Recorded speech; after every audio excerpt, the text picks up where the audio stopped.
Hello guys, good evening and welcome back to my another video.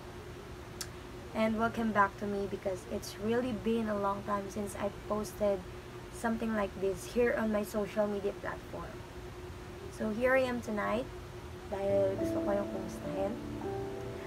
Natanong niyo ba yung sarili niyo na kumusta ka ba? Kasi ako personally, hindi ko po natanong yung sarili ko na rin.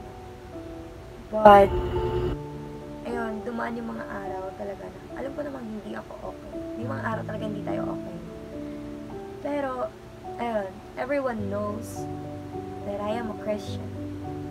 And when negative things tends to approach me, I really settled it in a Christian way of life. I mean, in a Christian perspective. Whenever I felt something that's not good in my health, my first thing that I need to do is to pray and thank God for the healing. Because lately, nagiging sakit din po ako dahil ano ba, stress ba sa trabaho, gano'n? Nape-pressure ka ba as an adult? You know, sa ganitong stage ng buhay. Me, as a 23 years old, stress, nape-pressure sa buhay. Hindi, wag na rin sabihin it's normal. Talagang dadaan ka sa stage na yan. Pero hindi po yun normal. Hindi po normal na may stress tayo. Dapat hindi po natin ginagawang normal yung mga bagay. Pero, dadaanan po natin yan. Kasi it's part of growing, no?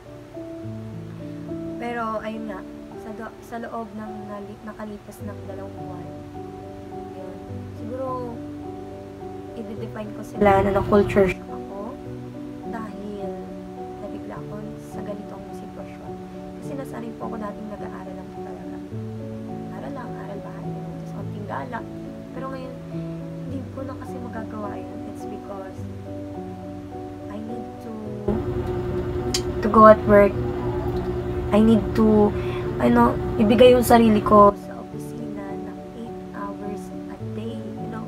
At yung matitira na lang doon, gusto ko lang ipahinga, ayoko lang gumawa ng ibang bagay. Pero, sabi ko nga, I deal with it because I have Jesus. So yun, kapag palagi kong sinasabi na napapagod na ako, I just let it out, I just let it speak. Kasi yun po yung nararamdaman ko. Pero behind that, as a Christian, God always tell me na sabi niya sa Matthew 11:28, palagi ko po itong naririnig at palagi po ito yung pinapaalala ko sa iba na sabi po doon, come to me all of you who are weary and heavily burdened and I will give you rest. Sinabi po yun ni Jesus. So kung sinabi yun ni Jesus sa atin, bakit ko naman itatago sa iba? Diba? So sinishare ko po siya yung bagay na yun. Lalo na po sa mga ka-workmate ko, parang we feel burn out dahil sa dami ng task. Yun. Pero hindi kasi natatapos doon eh.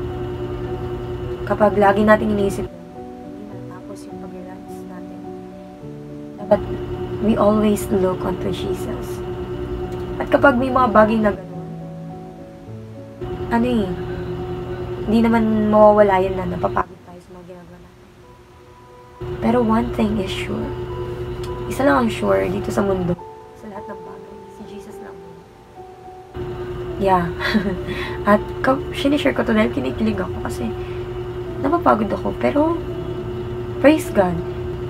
And I really want to thank God dahil God covered me, protected me, delivered me from everything. So, ano pang hihingin ko kay Lord? Lahat binigay niya na. Ayun. So, as an adulting, naka-pressure po siya at first. Kapag doon lang po tayo tumingin. Pero I pray to God. Still, kahit ngayon, I'm in the process na fully papaunawa sa akin ni Lord kung paano ko lalakbayin yung station. And of course, alam ko kayo din. Kapag tumingin kayo kay Jesus, alam ko kakayanin. So, ayun. Sabi nga, Kaja, I think, saan ko. ginagawa natin sa buhay. But don't forget, Jesus had your back. Right? Sa likuran natin si Jesus. Hindi nga lang siya nasa likuran. In every angle of our life. And I am telling this not to myself, but to all who are watching this video. And that's it for tonight. Have a blessed night. We are blessed.